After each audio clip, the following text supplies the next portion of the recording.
Yama Ghana for yina kwaba na yenhye kase bono ase na utu mirika na se wo hia yen e Facebook no eso a ye bia dia atum se bagredam woja dam eni buidam wa Facebook no ye adwuma DLFM 106.9 fabra yen na wadwenkyere so yen kenkan emfa ema ho ensem no emu enkyeremu enie yenhye kase bono ase a ene ayada ponda NDC chiniye kase amanyuko no eyesi ho se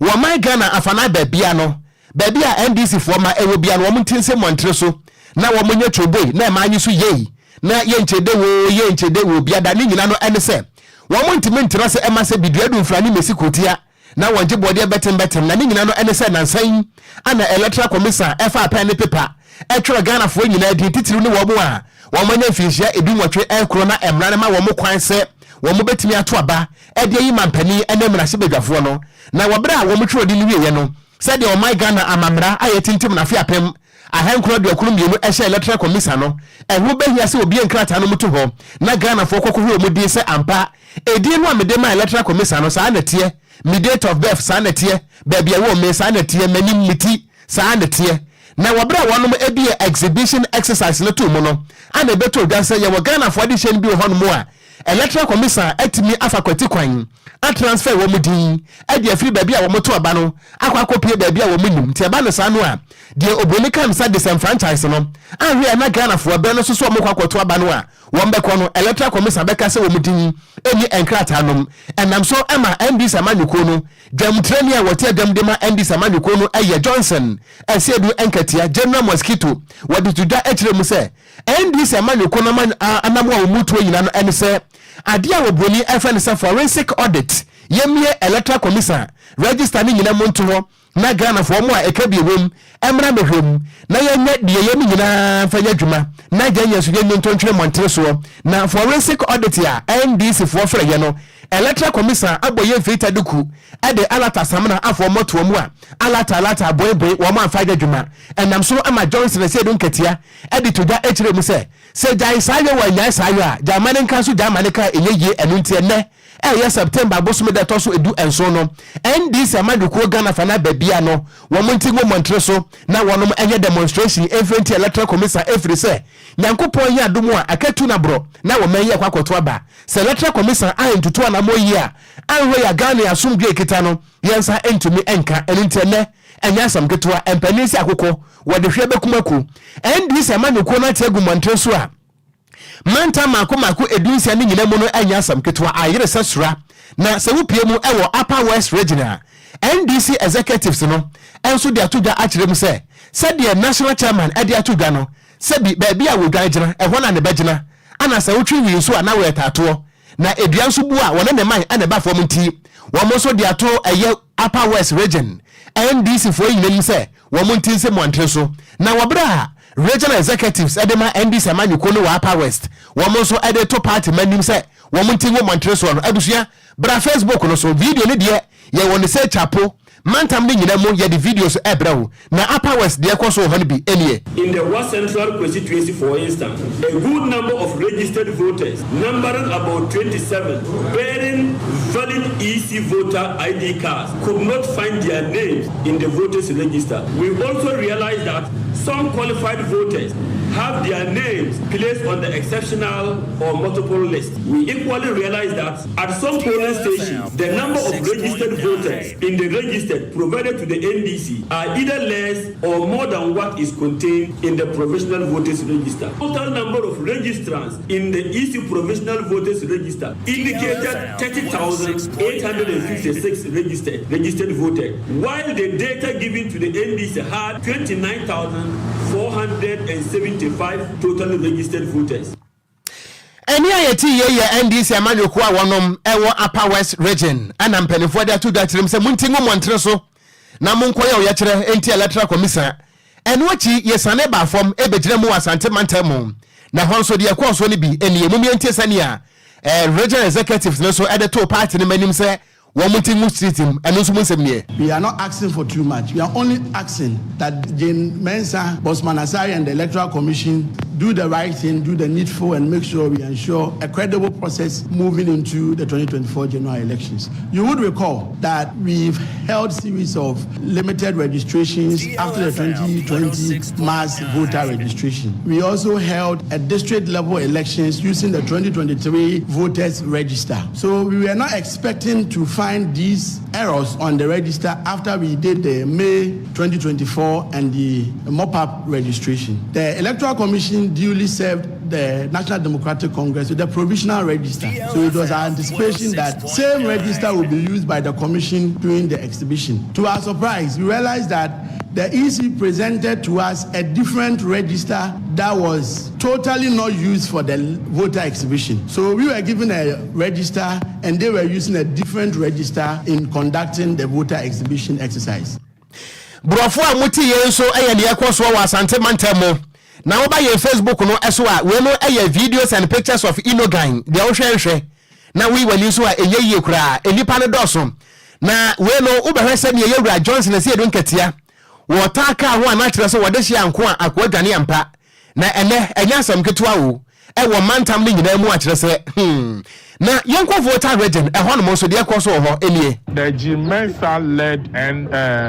Electoral Commission must do the right thing now. We cannot go into this election with the kind of register that they exhibited. And in actual fact, they gave us a register which is different from the one they even exhibited at the exhibition centers recently. That is what has made the whole thing, very serious and critical, because we experienced a similar thing in 2020, where many of our people went to the voting center and their names could not be found in the register, and that is what affected Richard Nhyiraba as well. But he being an MPP person, they used pen to write his name in the register and allowed him to vote. Where majority of the people, these poor people who woke up at dawn, went and stood in the queue at the polling stations, were not allowed to vote. Eni ayeti ye so ye NDC for mpanimfo a wonom ewo wo my Ghana fra mantamu ana wo modi atudwa yi na wo ba ye Facebook no eso a enne enya sam ketua wo mantam ne nyina mu enya sam ketua wo yento akase bo no eso yento akase bo no so ane agusu ejina mu ewo ne du yada NDC amayukuno ye kira mo eye wo my Ghana afana nyina ne mu na yembo mfa nwure mu ewo Ghana police service for catch na mo de nkata ba bonten abeka say chirem say one more mo pen NDC amayukuno de nkata ba so mpese mbo mo ne du yada mekire ebobusu me de toso we dun so mo yo ye kira wo my Ghana mu afana nyina da na wonom ema Electoral Commission asehwe wo my Ghana bato so no etutu ne ma yi edifa bato e ba beto no wo my Ghana mu ehun na echezani Ghana police service for nkata ba bonten chirem say one more nkata na tumpa pepa bibia da itekwan mu bokọ na mom one more kasa chirem say empenifo do omudi enne chezani oye kire ne mu no omo modern pass o mane Ghana police service no ebeko benkru no modern edi chiche so pepe membra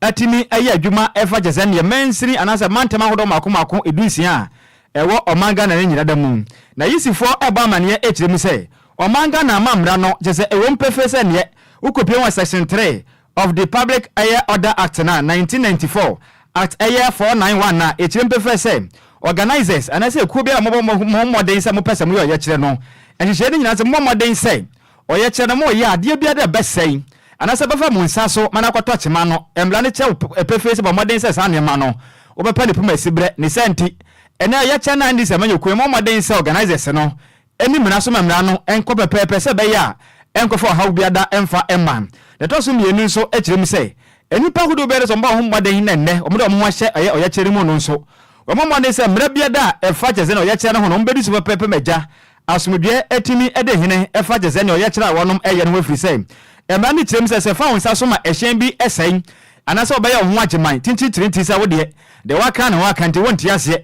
magana police bezefo mra ani ahobamba omobɔ no wonji ntumu dia eman so pechi a ene ebedi yipan chese de to so miensa so esa kirem se enipa biara so bɔ no ho mode se na oye kire na ekoso de ho behye mu no so omo no ho modern se mane kwaya ne ho ageman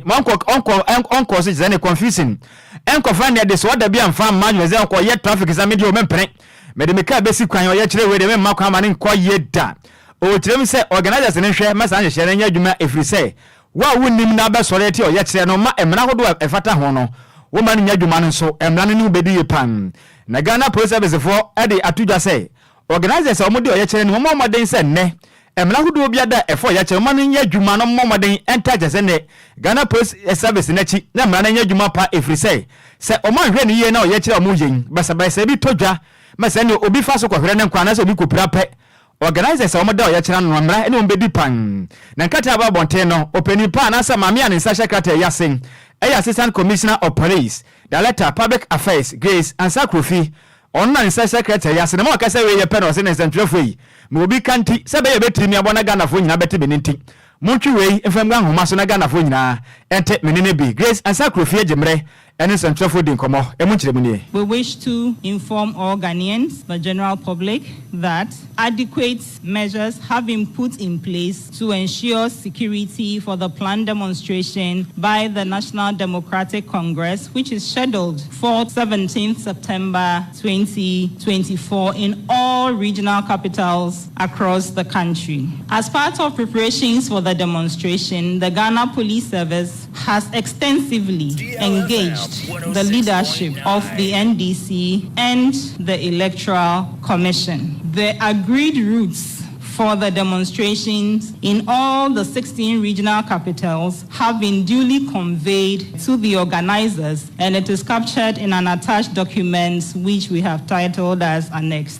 1. Let me take a moment to run us through all the routes in all the regions across the country. So beginning with the Greater Accra region. The demonstration will commence at the Kwame Nkrumah Circle through Farisco traffic lights to the TUC National Theatre to Accra Sports Stadium to the Military Cemetery traffic light to Parliament House and then to terminate at the EC head office. Any OTA Assistant Commissioner of Police, Director Public Affairs, Grace Ansa Ekrufi, Nene and OTA. Yantua Kasiabono Eswa Yadasua Jinemu, Ewa Etuatia ene Ekwaso, Ewa wa my Ghana Manta Makomako Edunsi and Nina Ahin Kromono. Na Epoya Mantamo, Yansam Troni Krunti Hin Kofi Obo, Wayama or Honomo Kofi Anentu, Kofi Ntiantia, Wayama. Na Wabra Wamo Eshasiano. Ana kontini Kofi Obo ene womo a eti atu ani bie protesters ni bi edi nkomo na ema ni bi nsem o maka ne krom ha awurade asante be kwa afo ofen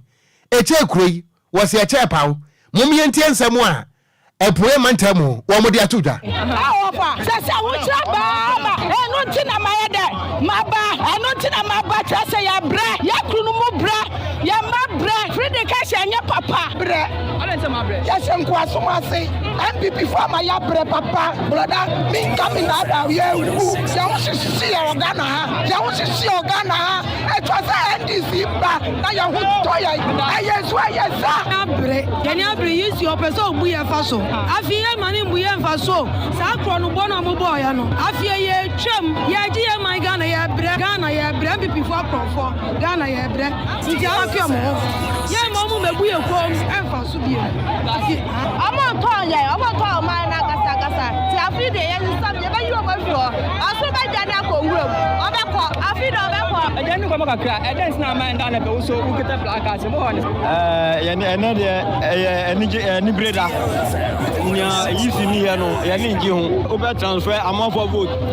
every baby a vote to every different police station on him na eduda na ye beto aba na tani ba no ko na tani vote ni wa e de na reba wenu yensam wa ekoso ewo epoye mantama hin krokofodua emu na miankwa homaso yensam twerofo ayema ewo kofodua konti ni Kofi Obo edi wo mo achi Kofi apom te san aka yanya do yaboko protest no wo mo hyase abreban wo mo hyase frehen ye kasa hin na modro boy nkomo tawu Okogyeabour Ocran Nhyiraba na eketo wutoye biye kasebo inde yadili inde waba oye no fun abo apelo pepe ino ye mbisa me ti wose oye senate na wata ti oye etudiase police park it was in ma odafa oye Okogyeabour the state business center ho wani ka fa ninja bin assembly ho uru ma wo ka fa oye agata market no wo tin ka ta ne kama oye electoral commission wana so ya wo da me mpete ma me ta agata market mpete mo na ọkụ nsebe dame oye chie wenu oye chebe na hwa nte ku jam a wuji akotene ewo NDC ameku nim ebipe mu ewo payment ntoma ha yebeka de ethics awotwe a wojin ma oye NDC na ja so ati ebipe mu ewo media ati sebe go wo ati me ko so si owo antafu obedi ina to so agotia MP owo ahembo ati na Henry Bwachi adopt ina oye nke ku dem awoke de wo now no what you had that come oye electoral commission o ko hen jado pe pa oye director ran legend John Atia oye ba fo no oje nka dan o ka se mu no oye regional chairman bi same ku na wo ewo petem wa ran legend Dr. Mark Oliver Kabode to oye electoral commission ni be we no onye asem o de man be e sha ba to ko no waka ensem bi wade panka dano de o tempe ewutu mo boy ma that you all of them na me say no ara pay ko ba so ya national youth na de mo NDC me say o ba opari adon so that you talk something me there upon top ha on am there that ma ensem ya padri okun onye ensem ma e ba ode patam there so if your exhibition na yin pa ba ya 3000 so we not about na so 5000 na o chema omwa o so wo opari adon so that together o person na do kwa kwa to o so papa no I train no top on don't say there lesson what you want to man to Mahamo opuna what man asmo dey apa it's about so good no o ya chop ko do we say it men dey make no don't catch am electoral commission man to so man ko dey it's not that the year obi asori commission open okay Kofi ya da se papa ko so ade akire bibia nso ni a no amayaso ate okun ma me fa akun ya na mbo Ghana police na ba na me dey pe me wa ha police fa okun ende ela bana na na pay what to bend na then when the Ghana police said this is now command no yam won about on them on one of those na dem you say of why this the so empty okay yeah that's papa krontenhine Kofi Wabo yensem troni a wogina mu wapuye mantemu ana wodi mu nkomo abraye no na wo hwe sania AC koso no so far yebeka say aye peaceful demonstration do one mo emfema awieye die fi say Greater Accra no mo hye ase encheye ahana mpanifo ni nyina nam nti yebekọ ho nso ne akwakodi nkomo na yebu a homode se yebekọ from Mantam voter region na yensem drone wisdom sedua meda wono nso edi akire ewo home antre so na de ekọ ho nyina nso watwamfoni edi amayen na Kwadwo Okon so far no yebeka say aye peaceful because yentit mini jami bia see de yebeka ne se bibia dadin and ye hwe akire se bibia so beto din sa na omomoden se mra na ebeta ho no wono eni koye basabasa na ekina wo ho koka waso ne be hye I say mame nko voter region na mene yensem drone wisdom sedua meda ewo home antre so wisdom apomba kwa de hello wisdom here na monam sesi aboy nkomo emu nkomo tesan yo good afternoon sisi a ye she nantenasi every market square wo ho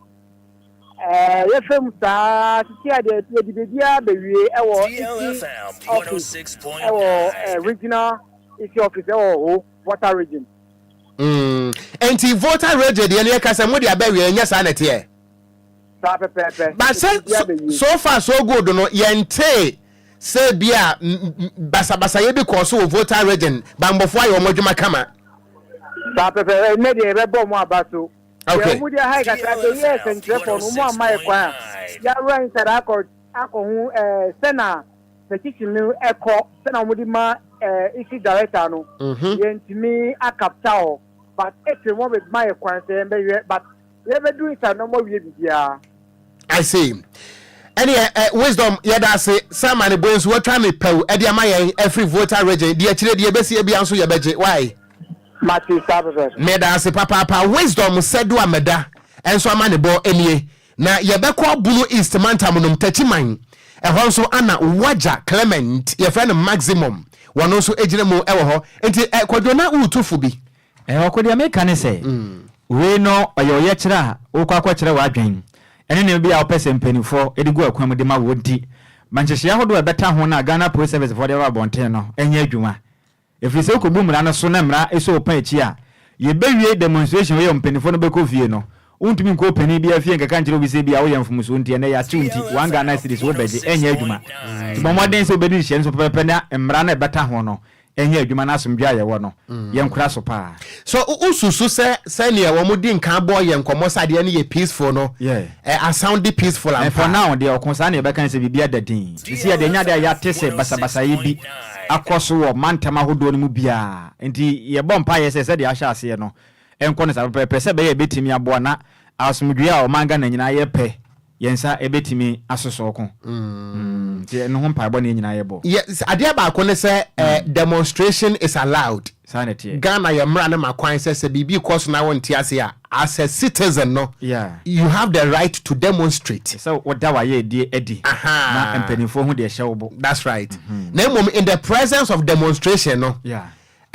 Always be no ye wo deviance e wo bibia mu. Enu nti de wo public order act. Yeah. Say ukoye demonstration na ade no sesa na say koye violent e de aniema ejapade be say na de moja beba police for betimi akwaje injunction de abeto so sanity ana we no a peaceful sa no along the line no say bibi touch man say etia Ghana yemra eye public order act no a mo no amoye organizers of the demonstrators no emra enimu bedi pa sanity emra no enimu bedi ye hwese ye beko tamale ne ne Dr. Vim so akodi nkomo na Kofi yanko Greater Accra na ye hwe because I don't know I think say 11 year no mo sha ase e Greater Accra 11 year na ne Opoku active Emmanuel DJ active edi akire e Greater Accra na ebusuamu a mo hwe ye Facebook no video na mo hwe no ye Greater Accra video na we say ne Yevra Johnson e se edu nketia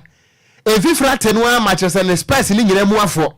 enti Kwadwo sa ha ne circle aha ye circle no mo na mo yi kwame circle overhead over na oba pass no na se no mo hye ya ho no mo na onom enam ase edom pa etwa ebu ho no mo no okunye dom ketwa kra ase ne dom ketwa nti Kwadwo mame nko circle ne yenko Greater Accra Regional Office Emma Electoral Commission ho na DJ active ewo okay second Bernard Mona apom te say Mini abema mejo so. He na mo enti nya better sa na da u bedia na do gross row awem. Asem. Greater Accra no mo hyase efre hen brebe na mo hyase na mo dro hen sesi a.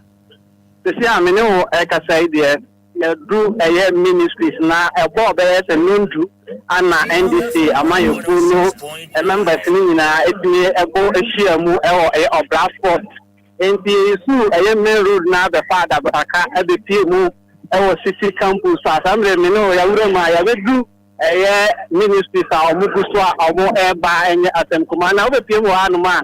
security some de me ka se tight papa as a police for abo fine aje ban ate sa omo fe na omo direct demonstrate si se fahanu ma enye asem kuma wa kana obepie mu a ndi sama yekunu mpanyimfo ahodo na abepie mu e wa ha no ma jese omu na no e de omu concern tuja jese de yisi ene omu edi na ya de a omu ni enye ho kura ndi ni abe ma yeguso aye na nte aye ko ajese ye ko akodu ministry sa wetemu e de akọ parliament house ho no mu ye so ko pie mu yisi office omu de omu petition ebe ko akoma yisi efa enema ekoso mani enye hono nti bi kasa ide yeguso aye nanti aye kwa enye atenkuma na obese dom dia estewani entese ye kachiro ese ye bedu ministry so me lo kasa ibi afo enam city campus a enye agraje dom ne de abode e o hanoma enye atenkuma we trackers ahodo ma chura ebi say we won fair election ebi say EC8 area NDC amayokunu Laka afide de nsende be na omuguso omotro eguso anuma enye asem kumanti yenze benya demonstrators no baako ni di na ye no madi nkombo na omuso atimi aka omo hawo atimi e de atwe biela na bibia atimi akọ enkai pato de betimi madi nkombo kakra DL 106.9 FM na de na moye oye chete usi ade na moye oye chira etisi ene Okay. That's just my you so I had my name about 18 couple. Bring in a buy. Me second about. Oh, I didn't see. Remember, even if the Obia and Fufu now more than that, the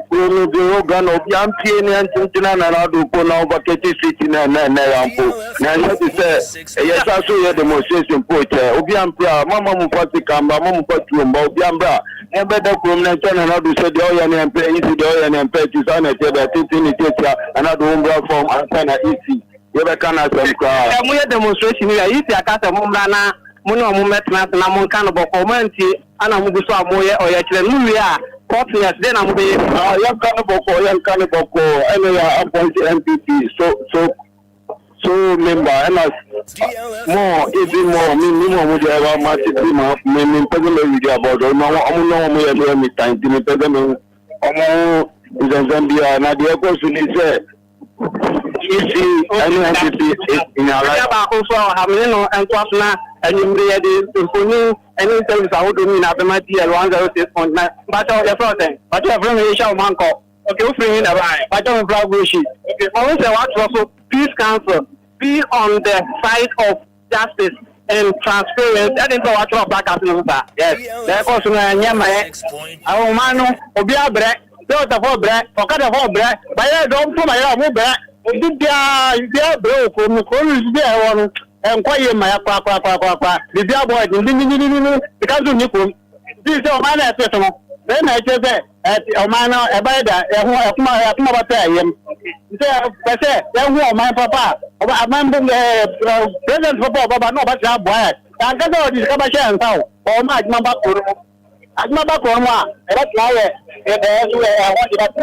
not just my ultimate enough is enough and no any demonstration type the amana ewa hanu ma just don't me do kuswa omo banti ye kuswa ye je be after for ma yen fan kame ye na tie for okay active jina so wo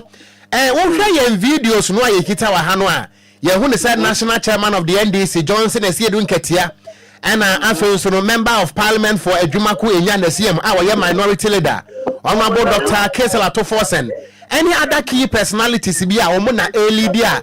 ye hu omo video yim e ba bia wo nam no me sure said dom ne do so wontimi hu omo nyina apart from these personalities no wo no afoforo bi a omo ye more identifiable e wo party ni mu ana then the Ocran no e pe fa obo budi na ye no mo na start e free farming from market na ye ba ye no ana ye koma be tie ni se a me no ka se ye di security aspect no echi as se a ye ko no pe fo de do na e wa ha no ama ye gusa ye interviews a wodon ti read the videos ni na ebe ma ye tie ko pe fo de do wa ha okay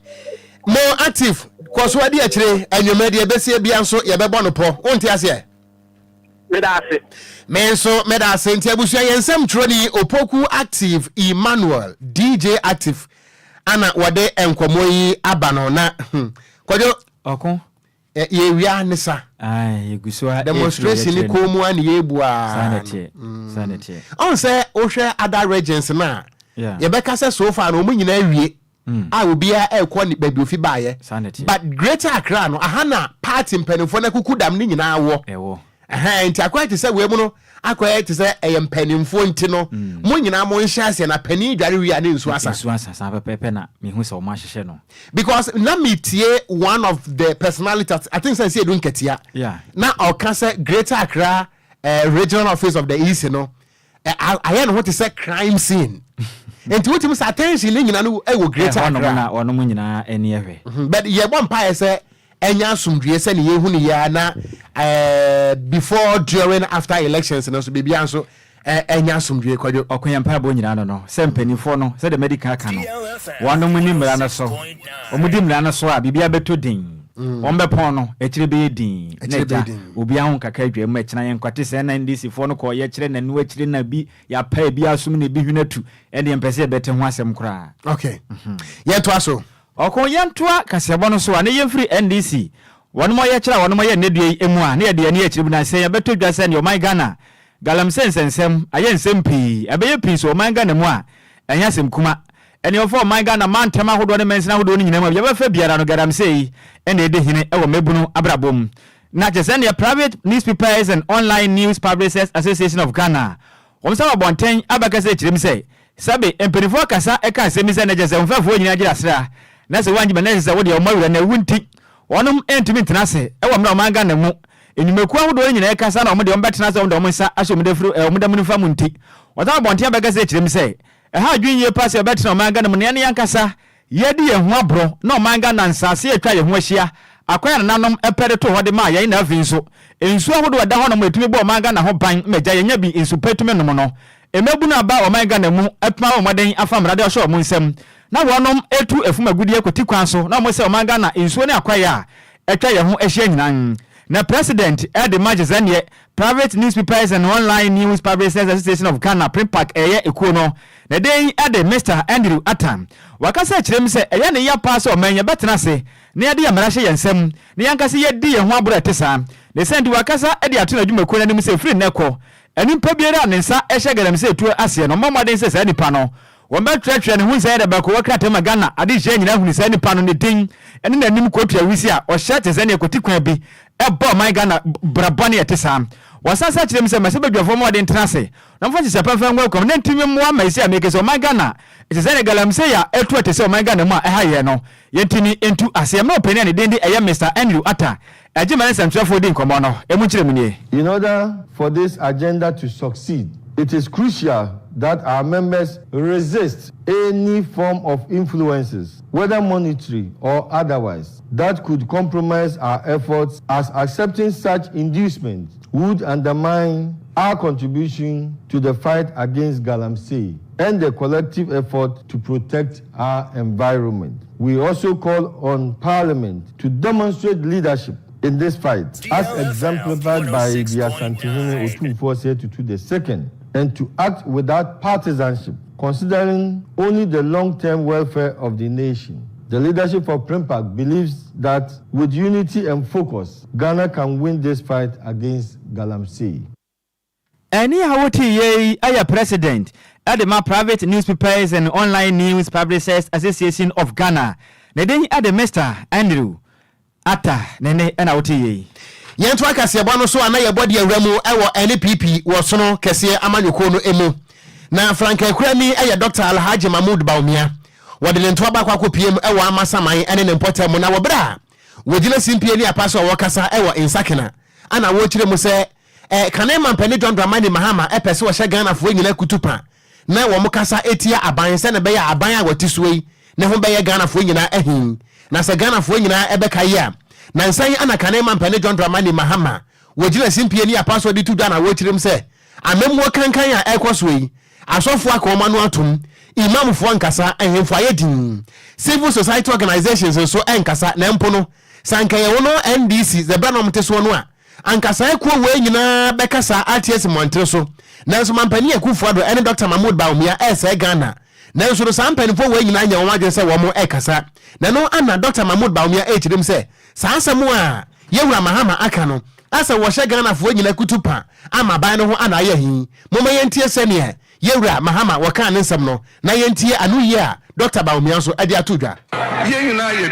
tik krom ha ye wa sofo wo ha ye wo imam fo wo ha ye wo ahefo wo ha ye wo civil society organizations wo ha and so NDC can according to say NDC yankwa ene ye person e wo say nyina ye kabom na ye bie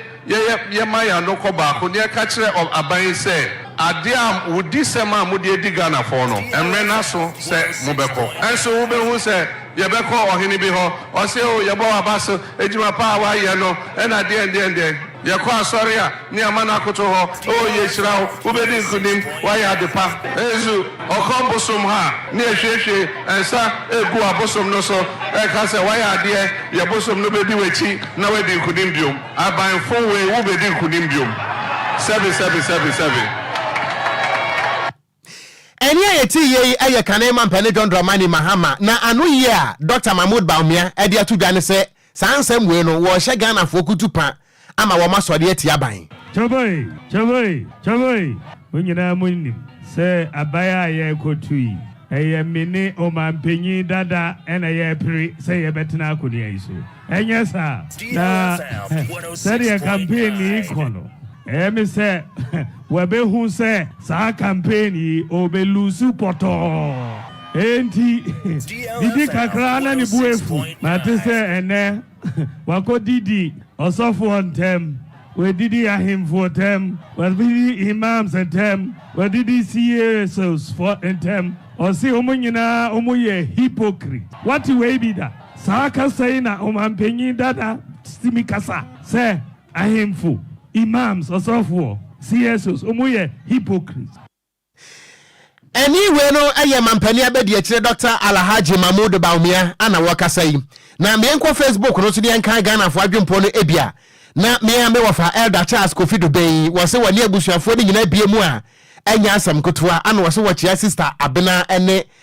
sister Ama was so munyina etie ewo tema Michelle Camp Sebrepo. Was one year Bushia Netresh Mua, news no Edemo Papa Dase, Lucky Jackson, and was a Galamsey fight. Let's hand over power back to our chiefs like the olden days. Na hemfono and a betimi magadam say Twitter. Nana Usu Ewo UK Montreso, and was say NDC will lose. Lucky Jackson, Makai Dada. Anna Lily Mav McCarthy and was oh Ghana weighing na ekasen. Anna Derek Ayete was I am watching you live from Enquires and on also Diaba. Na DJ Ghana man Betri and was good afternoon Okogyeabour Ocran Sammy. The news is loud and clear. Ewo Betri and was DLFM next. Emuda Hopa Papa Kofi Parliament Edife Aguna Bobikuma. And was if you go to China and you commit illegal activity, you will never see daylight again. I am watching you live from Central Region. My mom Belinda was in news loud and clear. Papa, I Adenta housing down. And was who would here live. Yada say Baba Mahama Wabuase.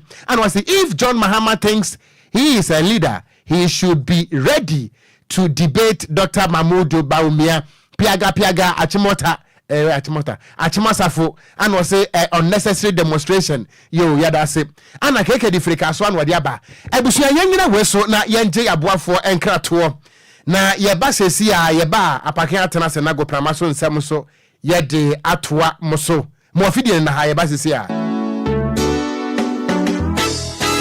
Jack makwako hunu new lucky electricals na wura mu a eniema ewo ho no esia brochire wo niema hodo bi te se cables main switch ceiling fan switch and sockets lights and also wo chandeliers floodlight street light spotlight surface light any lights ahodo PVC pipes trunkings any breakers ni nyina bi ewo new lucky electricals. New Lucky Electricals, wholesaling and retailing. Nasa wope ba konso a ubetimi abowrem eno nti samuye companies woye fiera anasa moye contractors na mope enkane ahodo ene electrical cables ade mudwuma de fo ani kirem New Lucky Electrical woye delivery service eno nti ba bia wo bia no ye betimi de niam no abrel na dodo a wobeto no so ne discount a ye de echewo wo branches ahodo pi Accra Central or Opera Square wo ben Wisconsin International University ewo North Legon womo any DLFM ana eye opposite Westland so wo Simabriu Fashion echi hope Achimota New Station New Lucky Electrical eben Shell Filling Station no wo betimi afre number 0559 37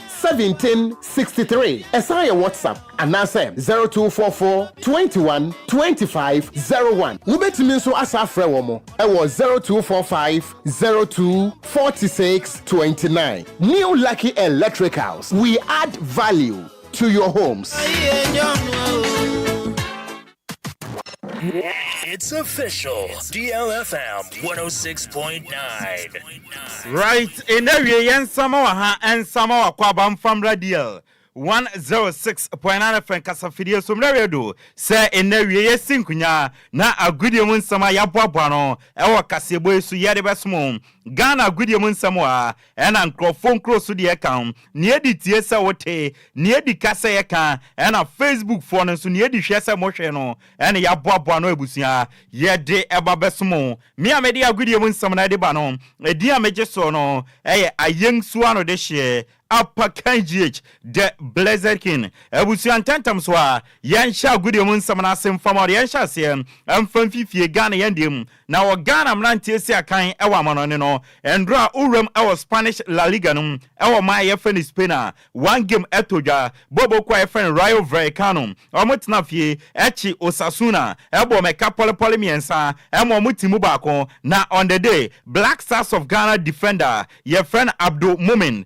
abrantene shego bia ne feno Thunderbolt pa goal of the season contender and Abrantia your friend Abdul Mumin Esheye on the 50th minute Edema Bobokwa your friend Rayo Vallecano yeron koma chichen ede atu anima yabona baso go no share ne de FA pa season kwawie kra na ebetima the goal of the season e was Spanish La Liga numa yeron koma chichen ede tu anim na onim se CAF are draw yen writer yeri si akan e wo Ghana esa se stadiums awdo wa Ghana no emitika standard and pitch na yesusu akan no enya ba ku say na Dr. Patrice Mosepe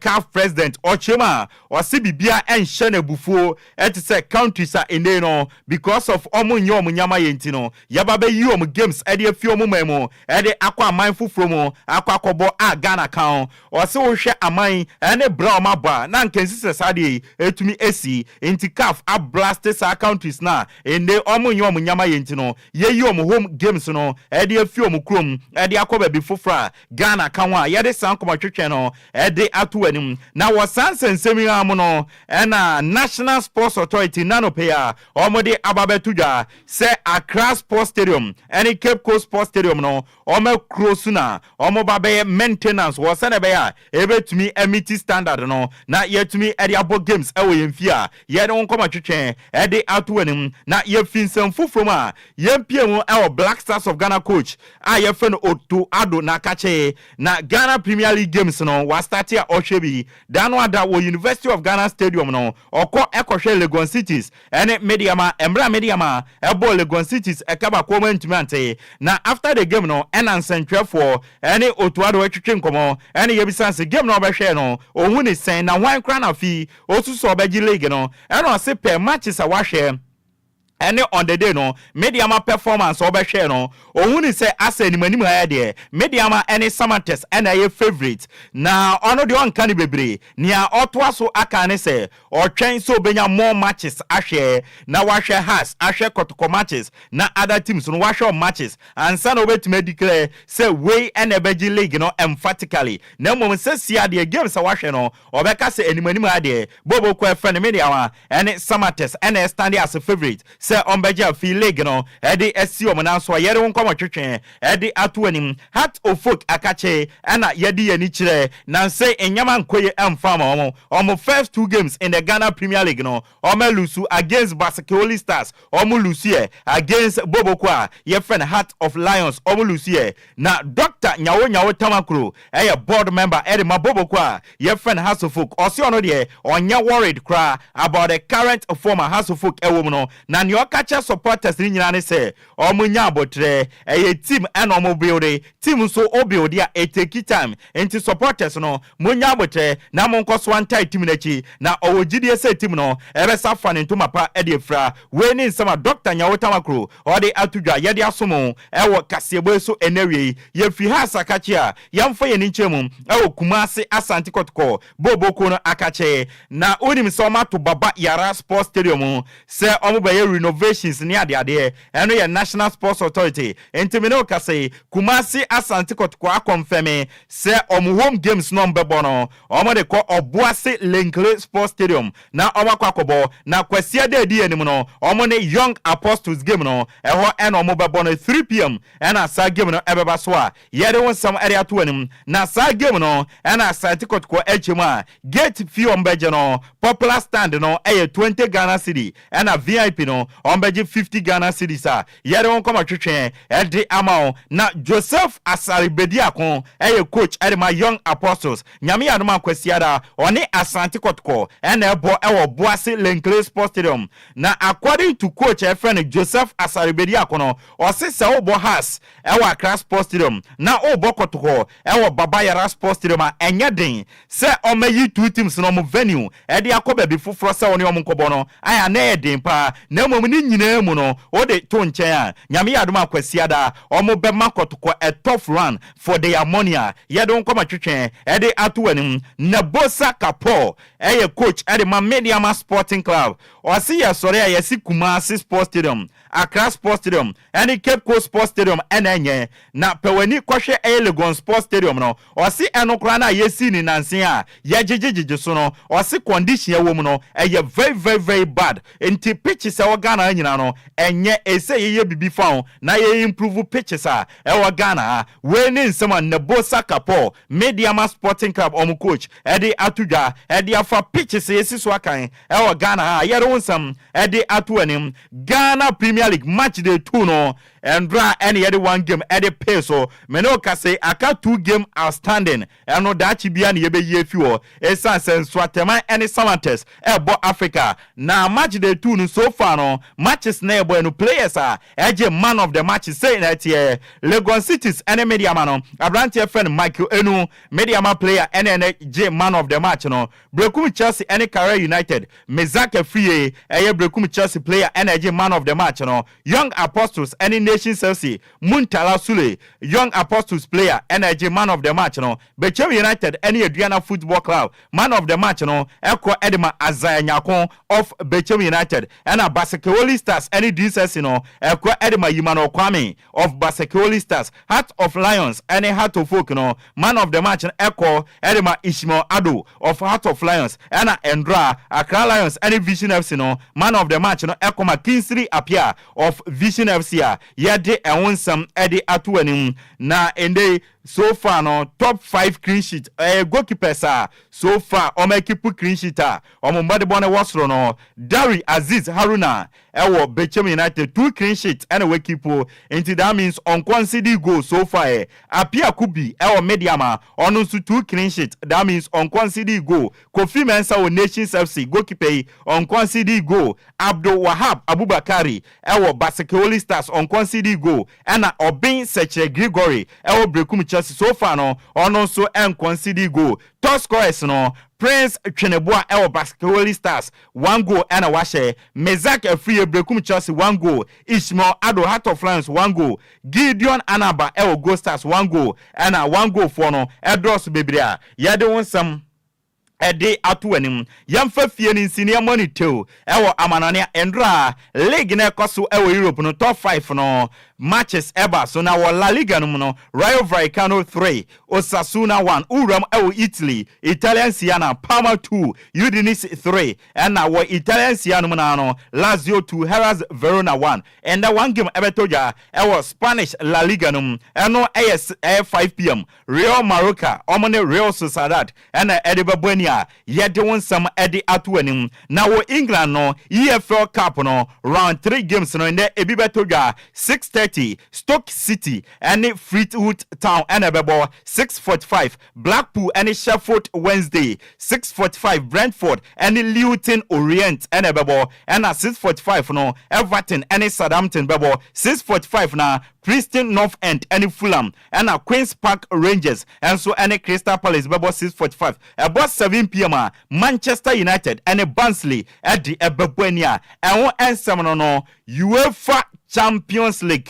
2024-2025 season is back. Match day 1 ebi baso ne say ene etie 4:45 Juventus and PSV Eindhoven and Ebebo a bus 4:45 na Young Boys of Switzerland and Aston Villa mufi England Ebebo and at 7 p.m. no was San Siro Italy no Bobo Kwaifen AC Milan ebetnafie normally Liverpool abo big game by all standard 7 p.m. no wo Allianz Arena wo Germany no Bayern Munich ebetnafie normally Dynamo Zagreb abo and afenso 7 p.m. no wo Spain no Real Madrid ebetena Santiago Bernabeu no mo ne VfB Stuttgart omo fi Germany abo and at 7 p.m. no wo Portugal no Sporting CP ebetena fie no mo ne Leo Metropole a omo fi France e de ayantam so a ho enkomo twetwe no yenwura mo ne yemfa nsem ne bi tew ento aso emfama odia uwura mo e wo Greece Super League side ya from AEK Athens me no ka say deal no e close former Manchester United striker or your France ni your friend Anthony Martial or the nani chim e wo Greece na wa kosina kan e de amabobo ko a your friend AEK Athens a ho enkomo twetwe no sanso na uwura mo e wo Netherlands a Dutch Eredivisie side a your from PSV Eindhoven omoni Croatia defender your friend Ivan Perisic edidin komo former Tottenham Hotspur a defender omoni din komo se bibia tutodi India omo befa brante na wa besia kan e de amama e ho enkomo twetwe no me no ka se abrante friend Adrian Rabiot ono so attach down e wo Marcel wakoye ne medicals e de amama so opase a obesign 2 years contract e de amaboboku a ye friend Olympic Marcel e wo France a ye de ewonsam e de asomo ebusu amre ne ko enti yemfa gudiem nsam no ensi na yensore so na Honorable Benjamin Bredu immediate pass assembly member at the Masowate electoral area Ayengsuano constituency utie na maminchia na men na wase for o birthday wishes ni nyina sanso na 49 nana wonso me da say for o wish ni ade nyina na mpene fo a wish me nyina me da mu nyina ase me madam silver lady me da wase pa for o wish any obibia me da mu nyina ase for mo wish me ne akwakoye me birthday nyame nhira mo me da mu nyina ase ebusua me amedi agudie mu nsam na de ba dia me je so no ayensu ano de hye apakan gh the blazing king Sambre de Okogyeabour Nhyiraba Epra preche ni asore so. DLFM 106.9. DLFM 106.9.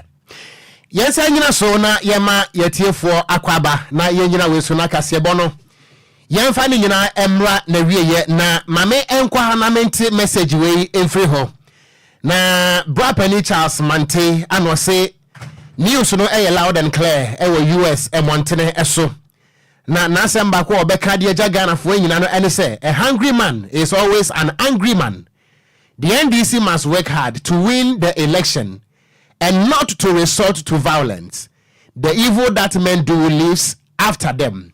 The peace in the country must not be compromised. We no futua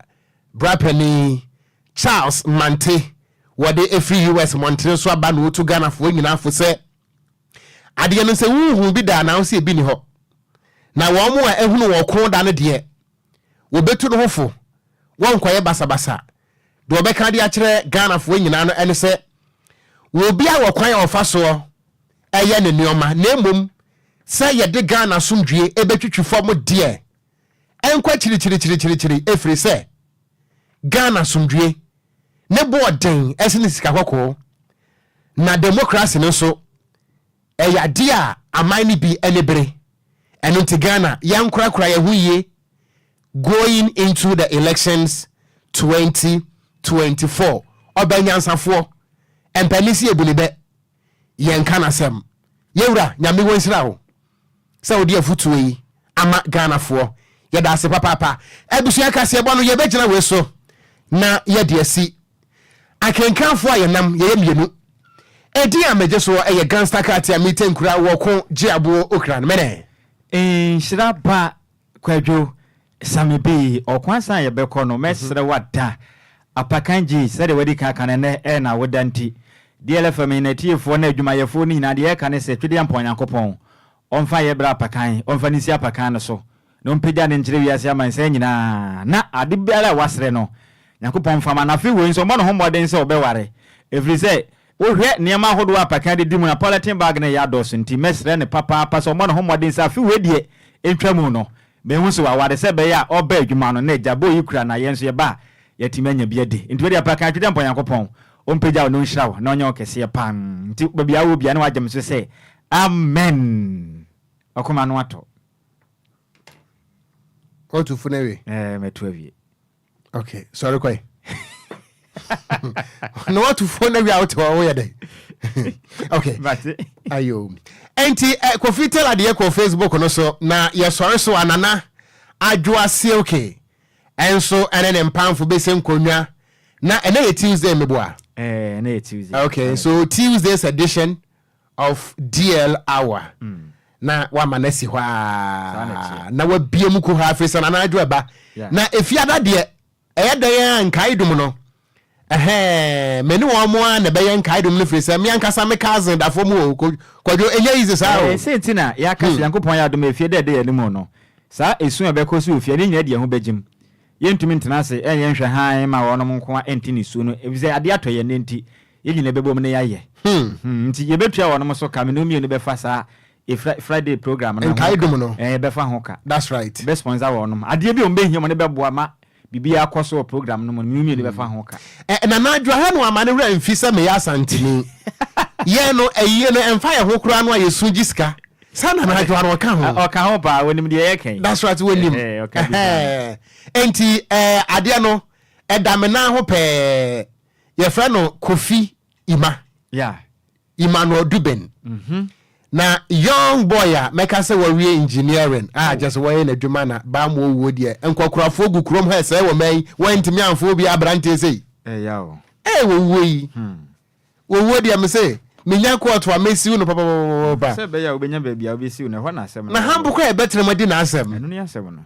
enti nyankopon ya adom Friday ye nyina Friday mpo Saturday ye ko report me share camp na me ankasa me cousin ya kwa kwakura na chi kra na haya nyahe abo wo no ye kan ka bi enti na obi antumi nka na asem kroma na obi anso ye na adwen so obeka na asem enti na adwa nyame adom na se Friday wo pe esumu pro max ya emwa haya asem bi ni ho ya da mo nyina se na adwa is up next.